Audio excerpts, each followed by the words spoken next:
Olá, bem-vindo à Escola Bíblica do Ministério para a Língua Portuguesa da Segunda Igreja Batista em Richmond, Virgínia. Estamos estudando toda a Bíblia e a lição de hoje cobrirá o livro de Atos dos Apóstolos. Então, o livro foi escrito por Lucas, que era um médico grego, e ele foi endereçado a Teófilo, ou, segundo uma outra interpretação, a todos os que amam a Deus, porque o nome Teófilo, Teo é Deus, Filo é amor ou amigo, então seria quem ama a Deus. A data que o livro foi escrito, entre 61 e 64 depois de Cristo, é o livro histórico do Novo Testamento, e Lucas registra os eventos históricos a partir de uma perspectiva teológica. Ele mostra então o avanço da salvação do Senhor a todo aquele que reconhece que o Messias chegou, seja essa pessoa judeu ou gentio. A narrativa do livro cobre cerca de 40 anos da história e vai da ascensão de Jesus até a prisão de Paulo em Roma. Em Atos, nós vemos que a porta de acesso à graça de Deus deve estar sempre aberta a todos que desejam por ela adentrar. Então, o livro de Atos ele é uma continuidade do Evangelho de Lucas, que foi escrito pelo mesmo autor, Lucas.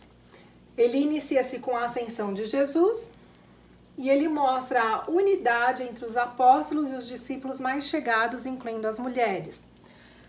Mostra a escolha de Matias para a substituição de Judas e que eles aguardavam o derramar do Espírito Santo do Senhor conforme Jesus pediu.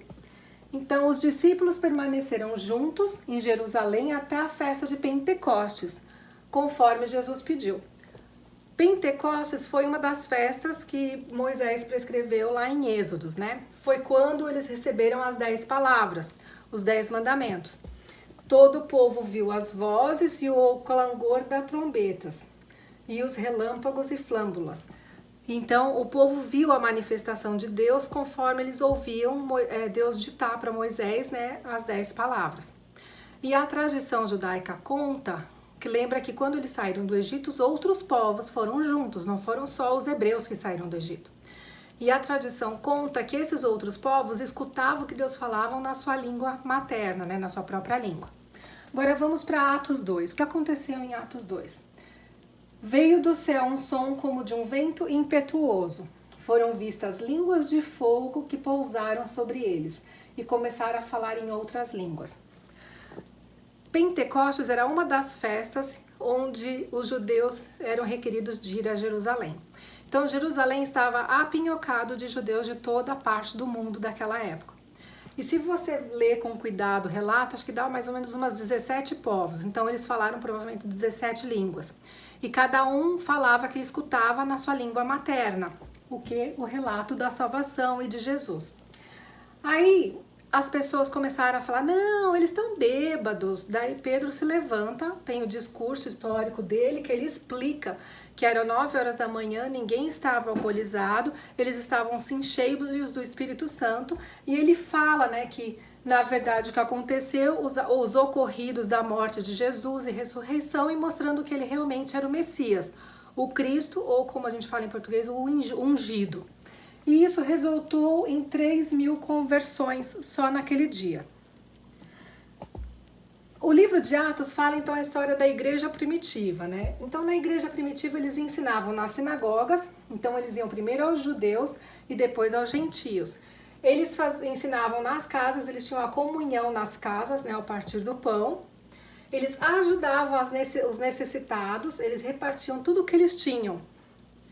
E os apóstolos, após oração e análise de candidatos, elegeram homens responsáveis pelos assuntos comunitários, para que eles pudessem se dedicar ao ensino e à oração, porque começou a haver uma discussão entre as viúvas gentias e as viúvas dos judeus, dizendo que as gentias estavam sendo deixadas de lado.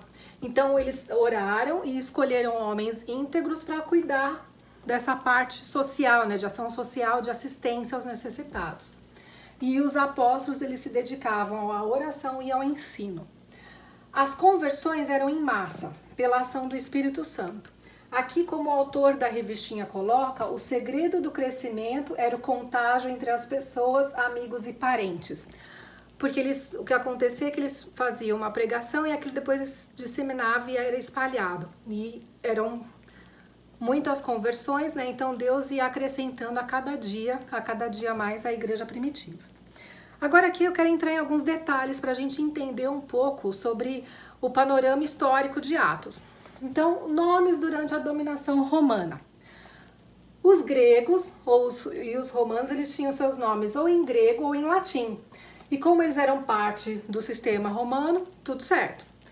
E a maioria dos judeus? Os judeus, a maioria deles tinham dois nomes. Um de origem hebraica ou aramaica, que é bem próximo, e o outro de origem greco-romano, ou seja, ou em grego ou em latim.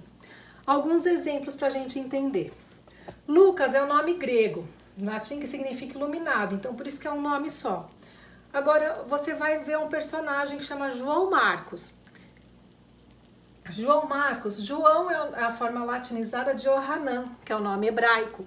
E Marcos, né, que era latim, que era inclusive escrito com U, né, Marcos. Saulo e Paulo, né? Então, muita gente pensa que ele era Saulo e depois que ele se converteu se tornou Paulo. Não, ele tinha dois nomes. Saulo, que na verdade era Saul, né? O rabino Saul, que vem do hebraico, né? O nome do primeiro rei. E Paulo, que era o nome latim dele, que significa pequeno.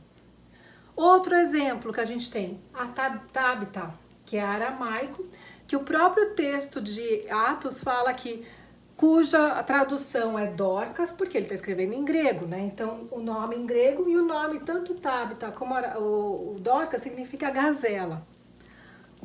Outros termos que a gente precisa entender. Você já ouviu falar de pedra angular. Qual que é a pedra angular? Aqui é a construção, né? Vamos lá. Na arquitetura, quando você faz um arco, essa pedra que tem ângulo dos dois lados é a pedra angular. E essa pedra, sem essa pedra, toda essa estrutura não se sustenta. Então, essa pedra sustenta toda essa estrutura do arco e permite que seja construído em cima. Então, a pedra angular é a pedra mais importante quando você tem um arco. Quando você lê Atos, você se depara com uma palavra, o caminho, os seguidores do caminho. Então, vamos explicar o que é o caminho. Lembra que Jesus veio, ele não veio criar o cristianismo. O cristianismo foi criado lá com Constantino, bem mais para frente, metade do século II, né? E ele institucionalizou, transformou o cristianismo como a religião oficial do Império Romano. Ok, isso a gente já sabe, tá mais para frente. Quando Jesus veio e as pessoas se deram conta que o Messias veio, eles estavam seguindo o judaísmo, só que outras pessoas que não eram judias também estavam aceitando isso. Aí o que aconteceu? Eles se autodenominavam as pessoas do caminho. Lembra que Jesus falou que eu sou o caminho, a verdade e a vida? Então eles se chamavam do caminho. E o que acontece é que os judeus, que eram peritos da lei, que não aceitavam isso, chamavam quem era do caminho como seita. Aí a gente tem um problema.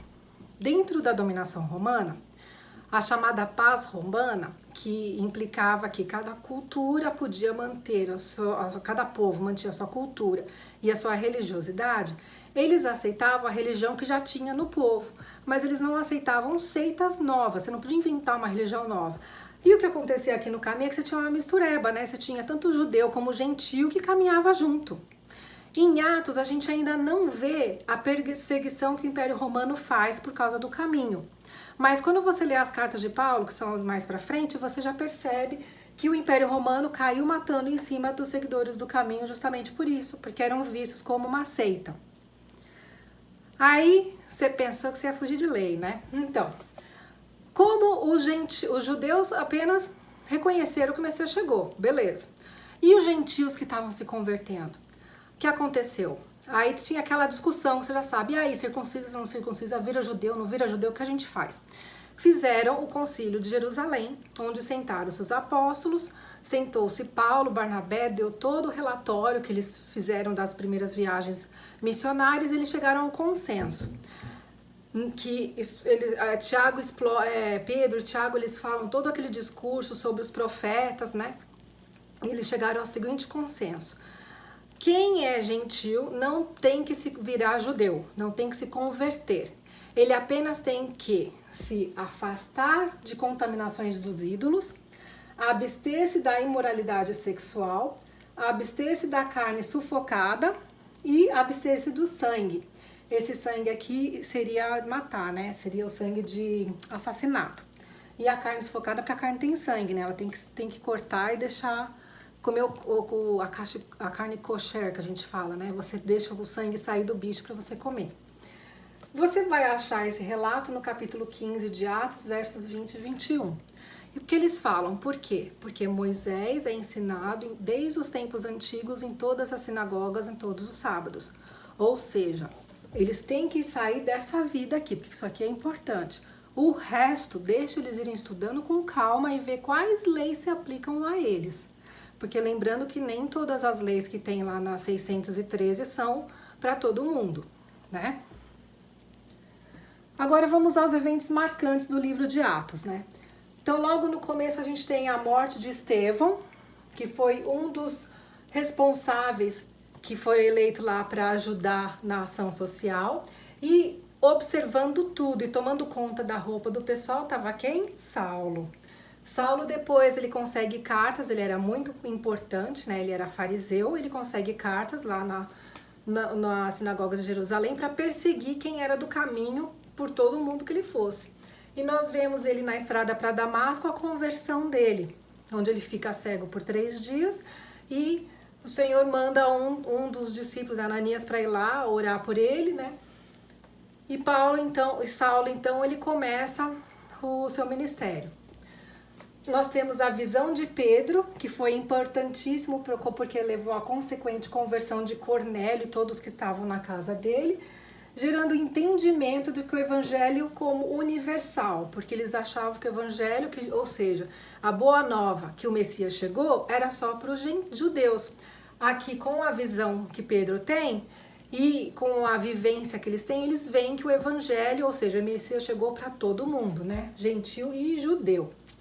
E as viagens missionárias, né, de Saulo, Barnabé, Silas, Timóteo e João Marcos. Eles formavam grupinhos, né? E numa dessas viagens estavam indo Saulo, Barnabé, Silas e João Marcos.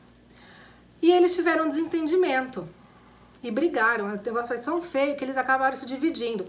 Saulo ou Paulo e Silas foram para um lado e Barnabé e João Marcos foram para o outro lado. Né? Então, aqui a gente aprende que mesmo entre o grupo, o povo de Deus, homens que estão buscando fazer o trabalho de Deus, também há desavença.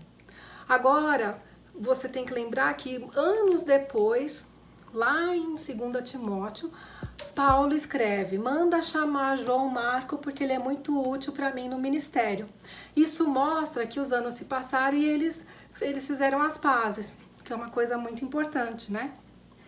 Então aqui só para ilustrar, eu trouxe um mapa das viagens de Paulo, né? Então aqui está Jerusalém e eles viajaram então praticamente todo o mundo antigo, né? E a última viagem é quando ele vai a Roma. Ele gostaria de ir para a Espanha, mas ele não pôde. Quando ele vai para Roma, porque ele solicita, ele apela para César, né? Porque houve uma desavença ali em Jerusalém que eles queriam matá-lo. E como Paulo era cidadão romano, ele vira e fala: eu apelo que eu quero falar com César, porque eu não estou fazendo nada de errado aqui. Eles estão me julgando por teologia. Eles estão me julgando porque eu aceito a ressurreição e por causa do Messias. Fora isso, eu não quebrei nenhuma lei. Eu não quebrei lei dos judeus, não quebrei lei dos romanos. Então eu quero falar com César. Então a última viagem descrita é que Paulo vai para Roma e lá ele pôde morar numa casa por 2 anos e ele pregava livremente. Os fatos narrados em Atos nos parecem fora da realidade. Por quê? Ali nós vemos curas, você vê Pedro chegar na frente da sinagoga, tem um mendigo que é paralítico, ele vira pro mendigo e fala: olha, eu não tenho nada, eu não tenho dinheiro, não tenho nada para dar para você, mas o que eu tenho eu te dou. Em nome de Jesus, levanta e anda. Você vê a sombra de Pedro curar, que as pessoas assim amontoavam assim para que a sombra passasse e curasse. Você, Paulo, até ressuscitando morto, ele foi dar uma palestra num lugar, falou demais, um moço estava no 3º andar, pegou no sono, caiu, morreu, ele vai lá e ressuscita o moço e continua falando até o amanhecer. Você vê as pessoas usarem lenços e avental de Paulo para botar em doente, o doente sarar. Então esses fatos parecem fora da realidade, mas são de fato a realidade possível com a ação do Espírito Santo, porque esses homens eles eram realmente cheios do Espírito Santo e eles permitiam ser usados por Deus. E aqui eu nos pergunto, né? Estamos nós preparados a sermos instrumentos usados pelo Senhor? Ele nos quer em todo o nosso potencial. Cada um de nós tem uma história diferente. Paulo tinha uma sabedoria que era acima do comum. Ele foi treinado pelo melhor rabi da época, ele estudou com Gamaliel. Ele se aproveitou disso para esmiuçar todo o Velho Testamento, a teologia, e mostrar Jesus ali e deixar o tanto de carta que ele deixou para a gente no Novo Testamento. O maior volume de escritos do Novo Testamento é de Paulo. Ele usava da sua dupla cidadania para tirar vantagem disso em prol do reino. Então nós temos que fazer a mesma coisa. Cada um de nós temos a nossa história de vida e Deus nos capacitou com dons e se a gente permitir a ação de Deus, a gente pode ir além do que nós imaginamos. Amém?